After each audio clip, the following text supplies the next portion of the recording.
great race in Pennsylvania, Penn State College, I believe it was, where he raced the coach Jonathan Coachman for the mile. Was you with Chimel on any of the training part of that? Because I'd be really interested on how he trained. But that last lap, if you'll remember, he nearly lapped Coach. Coach was getting ready to lap him, and he made up that 3/4 of the lap that Coach made up on him. And he was coming around. If the race would have been another 100 yards, they probably both would have dropped dead. But Chimel outran Coach and won that race there. But how in the hell did he do that? I have no idea, Jerry. I thought Chimel was going to lose that race like you wouldn't believe. We all did. He was working out at the time.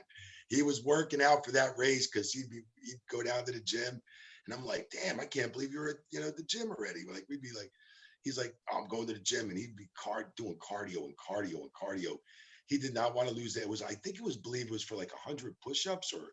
Yeah, yep. Yeah. Anywhere at any time you wanted them, you had to drop and give 100 push-ups. Yeah. That's correct. Yep. If you wanted 10 right here or 1 or anything, we did that game too between me and him. That's the only time. It's hundreds of thousands of dollars an hour to run one of those production companies at a TV shoot.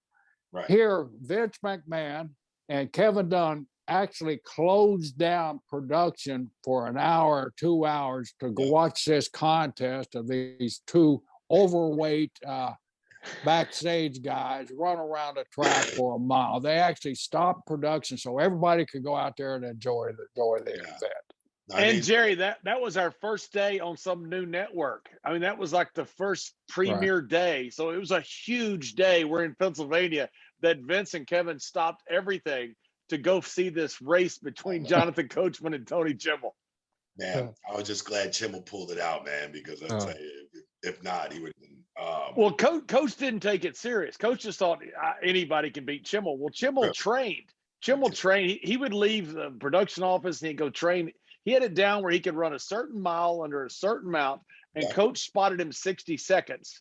And Chimel almost beat him head up, but he beat him by 59 seconds. I know. It was Coach almost didn't finish. Coach got tied up, his back hurt, his legs hurt.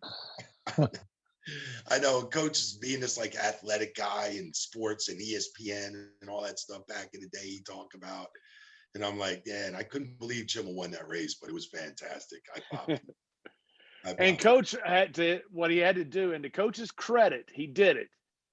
When Chimel asked him for a push-up, he had to say, "I'm Chimel's bitch," and he had to do a push-up. Yes. So they got Coach at his wedding. They got Coach. We're at a charity event one time. There's all these famous people there. Chimel called on a cell phone. Coach in front of everybody did it. Coach did it at the Pentagon one time. I mean, to Coach's credit, he completely owned up to the bet and did it. It was amazing.